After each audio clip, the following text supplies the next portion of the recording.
Our jargon term for today is conditioned reinforcer. I know, doesn't it sound like something you put in your hair that makes it have no split ends? That's what I always used to think about, conditioned reinforcer.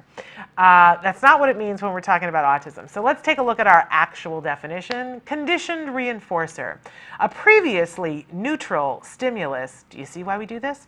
That now functions as a reinforcer because of prior has-been pairings with one or more established reinforcers, sometimes also known as a secondary or learned reinforcer, becomes a reinforcer through these pairings. Say what? What you talking about, Willis? I have no idea, and I know what a conditioned reinforcer is. This is why we do this. So you're hearing somebody talk about how they're working with your child, maybe, and they're saying, well, you know, we're using a conditioned reinforcer.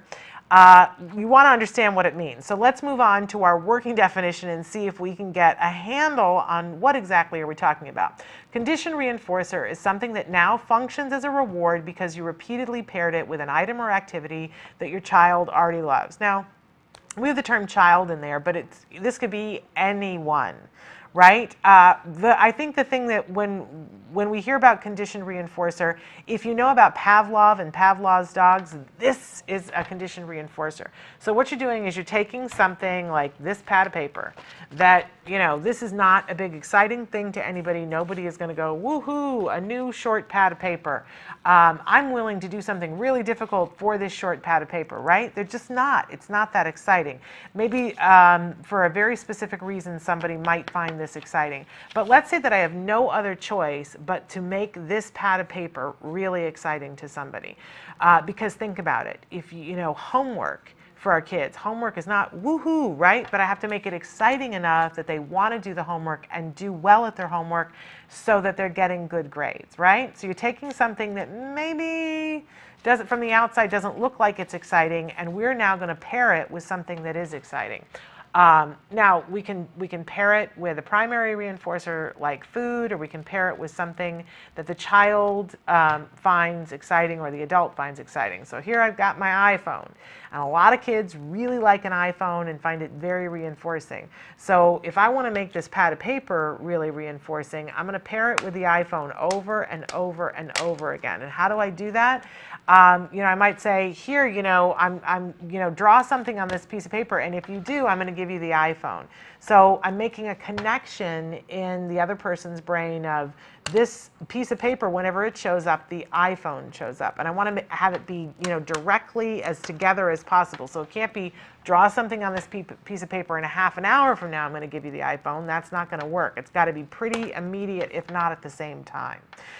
Same time, even better. And I pair it, and I pair it, and I pair it, and I pair it, and I make sure that the whole experience around this pad of paper is fabulous, fabulous, fabulous. And I might have to add other things, not just an iPhone, but I'm pairing it with all kinds of wonderfulness, because eventually I'm going to start fading the iPhone out of the situation.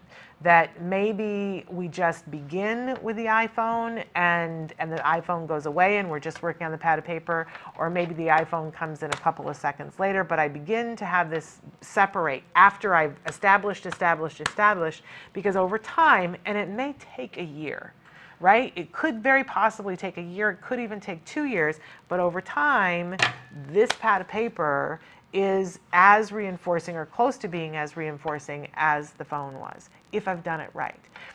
Now, why? Why do we want to do that? Because there's a whole lot of things, especially for our kids on the autism spectrum, that aren't meaningful to them, like making eye contact. It just isn't meaningful to a lot of our kids for a long period of time. So we have to make it meaningful. And how do we do that? We pair it with something that is meaningful to them.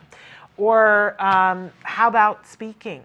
So many of us want our children to be able to speak, and if there isn't a physical reason why they can't, then we know that if we pair speaking with something that's reinforcing, we're going to be more likely to get to it and more likely to get to it faster. I was talking with somebody last week about the power of bubbles with a child who is pre-verbal.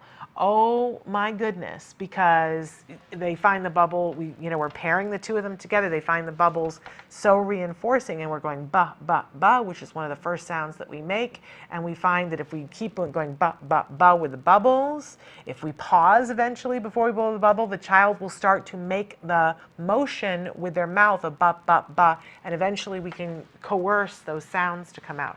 So think about things right now that for a student or a child in your life that you go, oh gosh, I wish they would care about this. Maybe it's personal hygiene. Maybe it's other people's feelings. Maybe it's about picking up their room. Maybe it's about being polite and being warm with people, and including in that making eye contact when they're giving them salutations.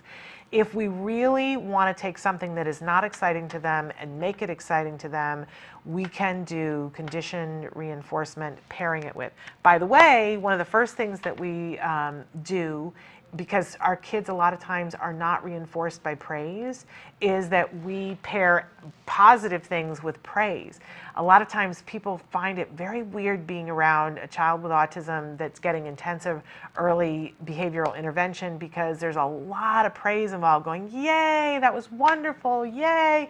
And it can make other people uncomfortable, like, this doesn't feel real, this doesn't feel like, but we're trying to get praise to the point where it is reinforcing enough. So we're pairing it with good things, heaping it on, because eventually we're gonna, maybe, we're giving the child candy and praise, right? Because we're trying to get the praise to be reinforcing, so that eventually we can fade the candy out. Now we're praising and they're finding it reinforcing, and eventually we'll even dial down on the praise so that they're not having to be praised every single time.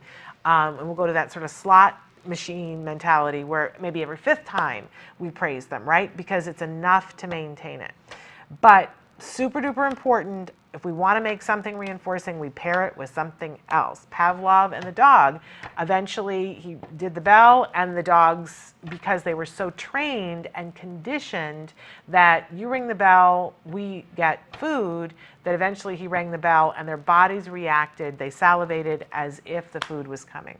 So that's conditioned reinforcement, and it's a very, very powerful tool. By the way, this does work on animals. This does work on adults on and off the spectrum. This would work with all of your significant others. This works with your boss. This works with your employees. Pair things with other things so that they will find those things reinforcing. It's powerful, but you got to know what you're doing.